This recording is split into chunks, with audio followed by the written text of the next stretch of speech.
দেখা যায় আরে পুষ্টা পুষ্টা নামাইলে দেখা যায়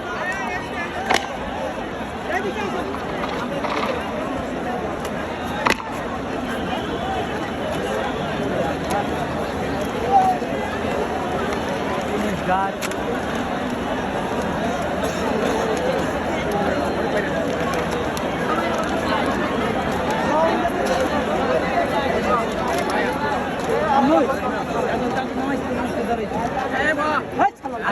মজা পাইতেছে।